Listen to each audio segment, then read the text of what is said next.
Bonjour, ici Philippe Fontan, directeur du développement de produits chez Objectif Lune. Je viens vous parler de deux questions qui me sont posées souvent. À quelle fréquence nos applications sont-elles mises à jour et quelle est l'importance pour les utilisateurs d'effectuer ces mises à jour? Tout d'abord, vous devez savoir que nous tenons à ce que votre expérience utilisateur s'améliore constamment. C'est pourquoi nous croyons que vous devriez mettre à jour vos systèmes dès que possible afin de bénéficier immédiatement des ajouts, des modifications et des corrections qui sont apportées à chaque nouvelle version.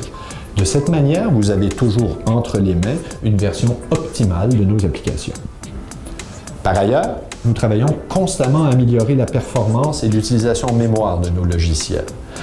En conséquence, même si les modifications contenues dans une version particulière n'ont que peu d'importance pour votre entreprise, il est fort probable que vous bénéficierez quand même des améliorations de performance dans cette version.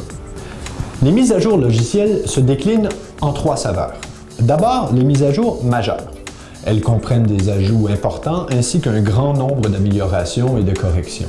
Elles sont en général l'occasion pour nous de démontrer de nouvelles percées technologiques. Ces versions sont publiées en gros tous les 2 ou 3 ans.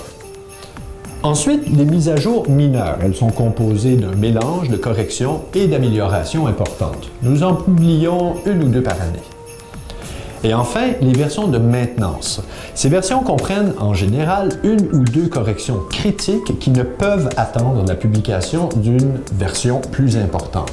Par exemple, la mise à jour du système d'exploitation de votre PC pourrait causer un conflit avec nos applications, ce qui nous force à réagir rapidement. Historiquement parlant, nous publions 1 ou 2 de ces versions chaque année. Vous vous demandez peut-être comment nous déterminons les corrections qui sont publiées dans une version ou comment nous priorisons les améliorations. Eh bien, chaque changement est d'abord évalué en fonction de sa sévérité et du nombre d'utilisateurs qui sont touchés par un problème ou qui bénéficieraient d'une amélioration. Mais en plus, nous examinons avec soin les facteurs de risque reliés à une modification. Nous accordons beaucoup d'importance à la rétrocompatibilité, au point où nous décidons même parfois de repousser une modification jusqu'à ce que nous soyons entièrement convaincus qu'elle n'aura aucun impact négatif sur nos utilisateurs. Ce processus d'évaluation et de priorisation est effectué par un comité qui comprend toujours un membre de l'équipe de soutien à la clientèle. Vous pouvez donc être assuré que vos intérêts y sont bien représentés. J'espère avoir éclairci votre lanterne. Merci.